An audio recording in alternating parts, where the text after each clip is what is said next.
wandered into this because it was tugging at my heart. I did not start with a global, conception as people now seem to have, especially, at the level of figuring out life, how we are going to lead our lives. That was not the case when I was growing up. We had a very local upbringing. Delhi was all where everything was at. Nobody imagined, leaving, or at least not anybody in my background.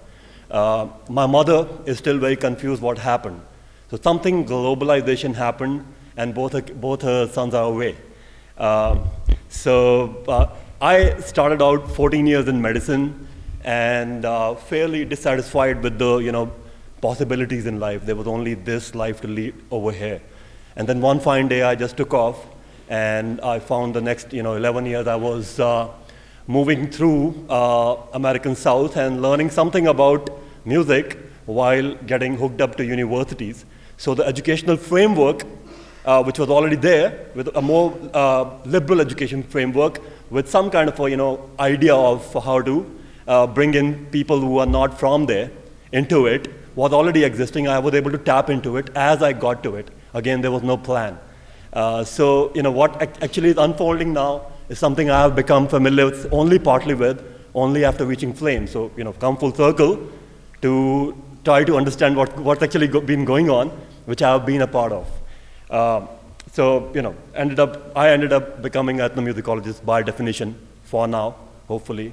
And I hope in the world that is unfolding, it's more about motion, it's more about fluidity. So if education allows you that fluidity, then to me it's an education. I just heard the words of Tagore, fearlessness. That's the kind of thing that I think global education should actually be opening people up to, not just commercial, financial, fiscal opportunities which are opening up. So those are my 2 cents, which will amount to a few rupees, I guess, with the declining rupee. I'm not sure exactly how many rupees. Our session chair today is Dr. Vidya Yarabdekar. She also happens to have we share some kind of a background. She has a degree, a postgraduate degree in medicine, and she also has a degree in law. From that, and this is the part I'm not very certain about exactly how she moved into global education, but she has achieved a lot in that arena, and she is one of the foremost thinkers in India about global education and where it should be headed. So she is the perfect person to chair this session. She is the principal director of the Symbiosis Society, which governs the Symbiosis International University and various other institutes, including schools, colleges, and museums. She is the executive director of the Symbiosis Center for International Education under the aegis of Symbiosis International University. She spearheads the process of internationalization at that university, and she has undertaken numerous initiatives such as the Study India program, Semester Abroad, Scholar in Residence, summer schools, and setting up area study centers in Japanese, European, and American exchanges. She has been to many educational fairs abroad, and she has been part of the prestigious FICCI delegation which accompanied Educational Minister Sri Kapil Sibal to various top universities in the US to promote and enhance collaboration between Indian and US universities. She is a member of the University Grants Commission and the chairperson of the Promotion for Indian Higher Education Committee under the University Grants Commission.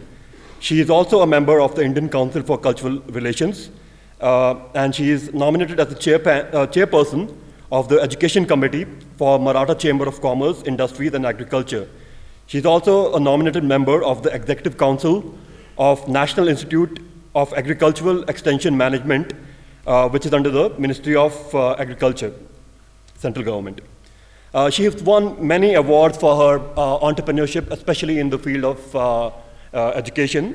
She's won the Health Entrepreneur Award, the Health Education Award, Adarsh Mahila Award, awarded by Yuva Bhartis, the Pune Ki Asha Award of Excellence in Education, awarded by the Top Management Consortium by the Governor of Maharashtra.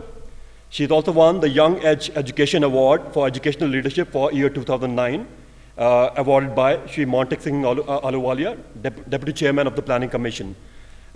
She's also won a big list of other awards. She spearheads internationalization of education, and she understands it in a way I have no clue about it. So welcome, Dr. Vidya.